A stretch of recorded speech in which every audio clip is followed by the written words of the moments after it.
Depression is like a black fog, clouding your mind. It places itself in your head and dwells there, so you are rendered helpless at its mercy. It grows until your own thoughts can't move through the thick mass.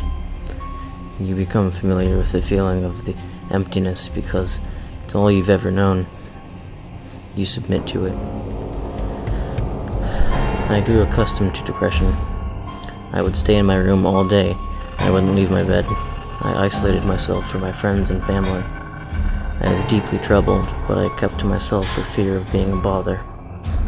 My parents were constantly worried about me because I wouldn't leave the house to visit them or even answer their calls.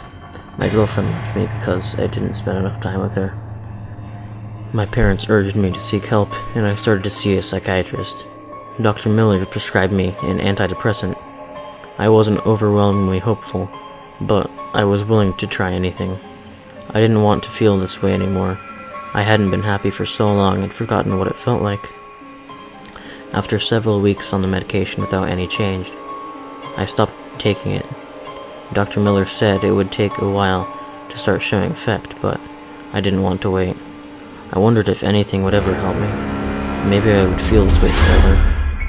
I needed a rest from life. I had to go away to clear my head, just for a short while. My father had a cabin in the woods he had given me a pair of keys to last Christmas. I had heard nature could be used to treat depression. It was deep in the forest, far away from everyone else. I packed my bag and left my cell phone behind. I planned to return in a few days so I didn't think anyone would miss me terribly. The cabin was nestled deep in the woods.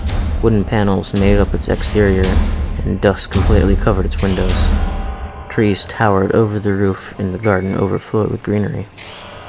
The inside of the house is quaint, decorated with shabby furniture and various knickknacks. It smelt of mold, and the floorboards creaked as I walked in them. The backyard had a small shed I used to keep my bicycle in, and I placed all of my other belongings inside the bedroom. I shut myself in the bedroom as I usually did. I immersed myself in solitude. I slept all the time and went for days without eating. Eventually, I stopped keeping track of time. I hadn't spoken with anyone in a long time. The electricity stopped working, and I was left without any way of communicating with the outside world. My condition worsened. I fell deeper and deeper into depression. Each day brought on more pain, and this time, I was all alone. All of a sudden, I was unable to sleep. I was constantly in a period of restlessness, and every time I looked out the window, the sky was dark. It seemed as though it was always nighttime. I thought I must have been going insane from not leaving the house. I stepped outside, and to my surprise, something even more mysterious waited for me out there. The house was surrounded by prison bars. I didn't believe my eyes at first. I blinked, expecting for them to disappear, but the bars remained, standing taller than the roof. I tentatively approached the bars and reached out my hand to touch them. I mustered all of my strength and tried to pull them apart, but to no avail. Gripping the bars tightly, I grunted in frustration. I couldn't find a way of escape, even after encircling the entire area.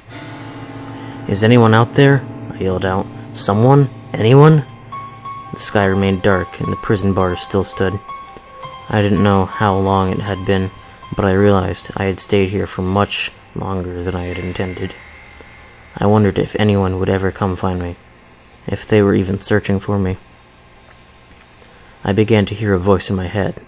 It was deep and garbled, but I could conclude it belonged to a male. I tried to ignore it, but it only became more persistent. It only ever said one thing: end it. The boredom became so overwhelming, I resorted to banging my head against the walls.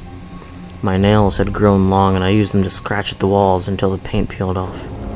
Bugs began to crawl out from beneath the floorboards and feed on the moldy food I hadn't touched.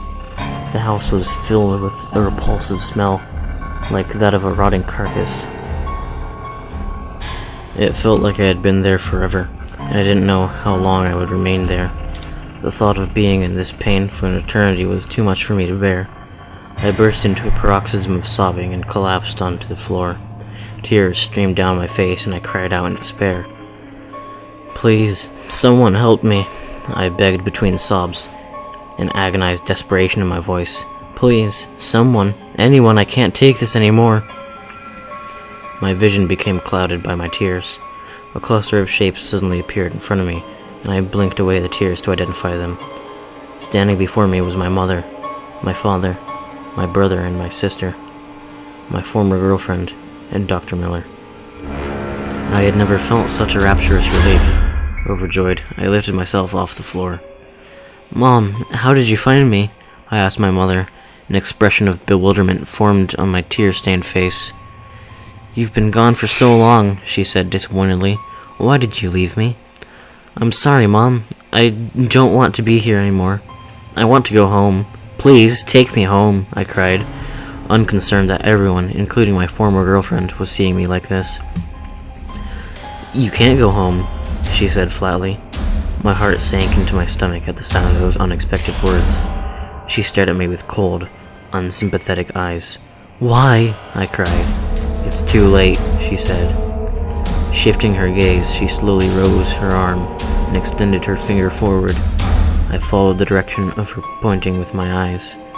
Hesitantly, I approached the beginning of the staircase and slowly began to make my way up, gripping the railing tightly to keep from falling. Incessant voices whispered incomprehensible words into my ear. It seemed as though the whole room was spinning. My knees felt weak and I thought I might faint. My heart raced and my body shook from fear. With each step, the smell of the rotting carcass intensified, inducing an overpowering sense of nausea. The smell was so strong at the top of the staircase, it took all of my strength to keep myself from retching. Tentatively, I walked through the hallway, afraid of what was waiting for me. I reached the bedroom at the end of the hall and opened the door. I gasped in disbelief and cried out in horror at the sight before me. Hanging from the ceiling was my limp, lifeless body.